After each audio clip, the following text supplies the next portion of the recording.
Now, it used to be so simple. The A&R man would spot a bright young band, he'd sign it to his label, and you'd buy its records or CDs from the record store. All that is changing. You can now send music over the internet and record it on your home computer, much of it for free.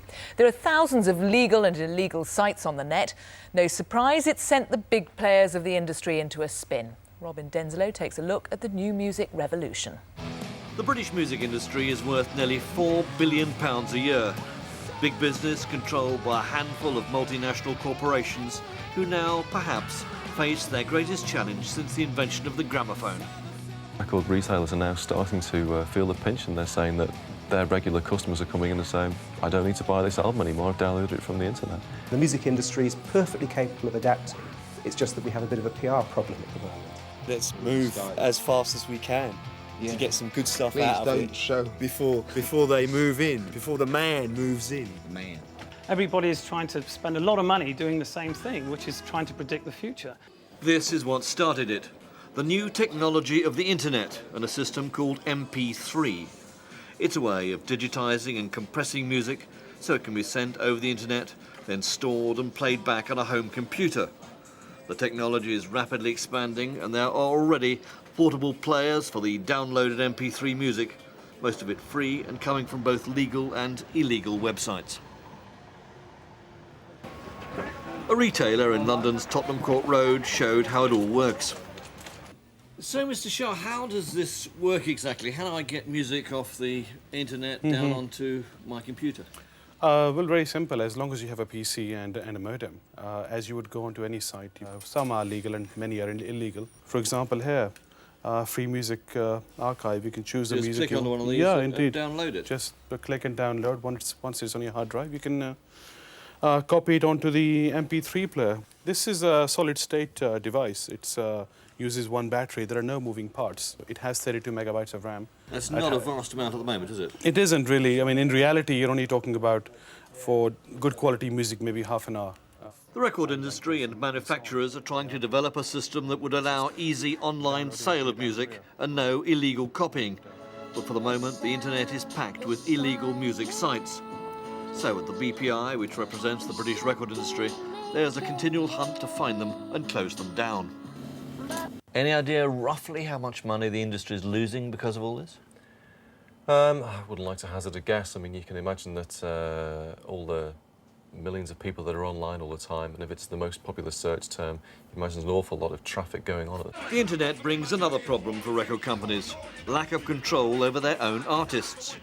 Public Enemy were angry at the delay in the release of their songs, so placed MP3 tracks out on their website, then quit their label after a row about it.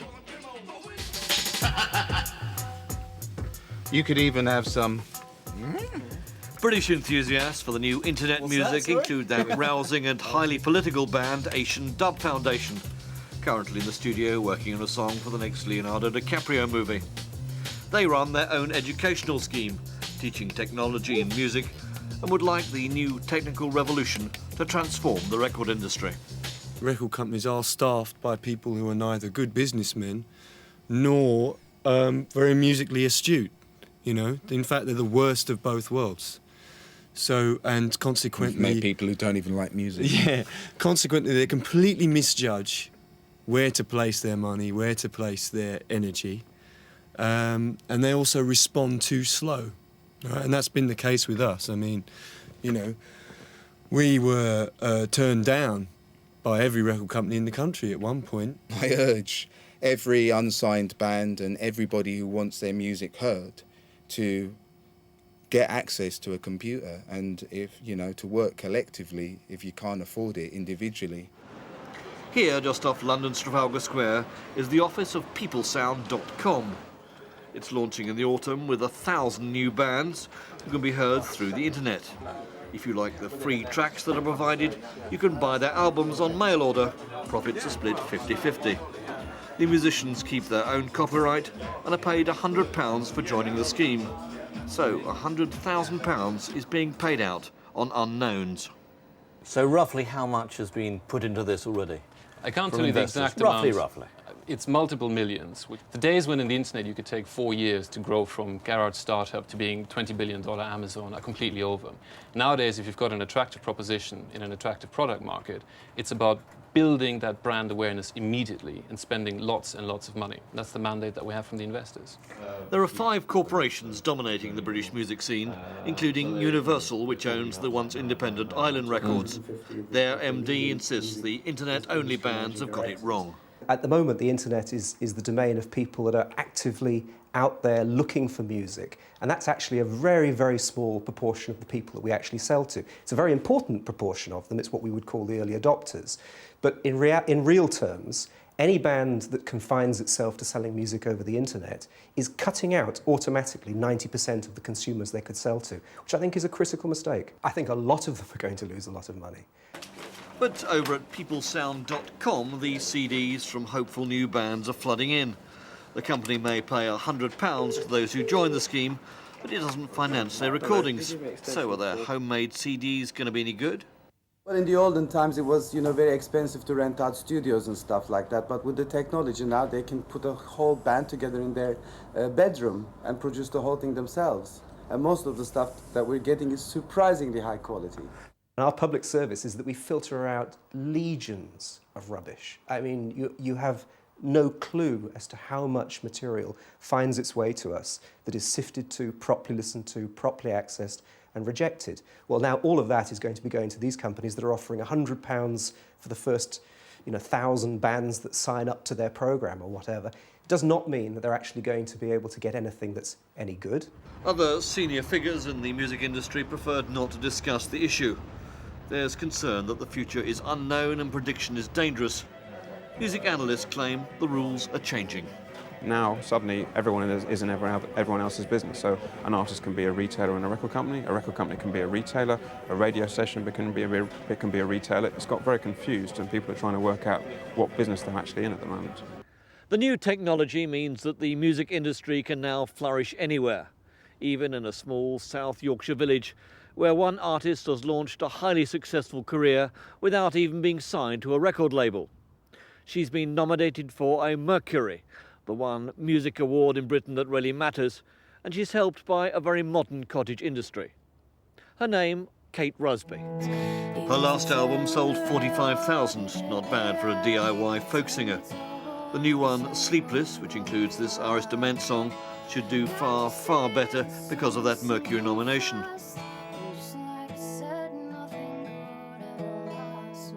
She's helped by her father Steve, who looks after her recordings and bookings, brother Joe, her sound engineer, sister Emma, sorting out publicity, and her mother Anne, who looks after accounts and mail order sales from the Kate Rusby website.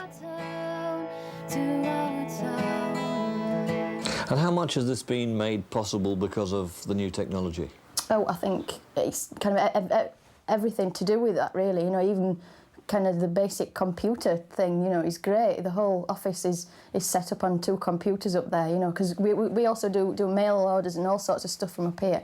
So everything is kind of on that. And also the technology in the studio now is kind of cheap enough for anybody to go in and buy. You can set your own studio up and have a very good quality studio. So what are record companies doing wrong then? I think they're exploiting and ripping off artists. When I first started playing, so many people, came to me and said, who were like the older generation of the folk performers, So many people were saying, watch what you do when you come to make a CD, do not sign your rights away. There's loads of other people like us who are kind of doing that, and I think if more people do it like that, well, the less kind of control that the big major labels have on the whole media thing as well, A lot of people that think they've got a lot of very good ideas are in danger of thinking that the record companies are somehow soporific.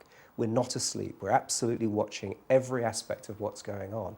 And we're formulating our plans, and record companies are really right on the verge of announcing a revolution that's been taking place for the last 3 years under the surface. We're absolutely organised and we're absolutely going after the business. So, if even major record companies are planning to sell through the internet, what happens to the old-fashioned record store? Already they're losing sales to the illegal websites, but they're planning in-store downloading and hoping the public still want to go shopping.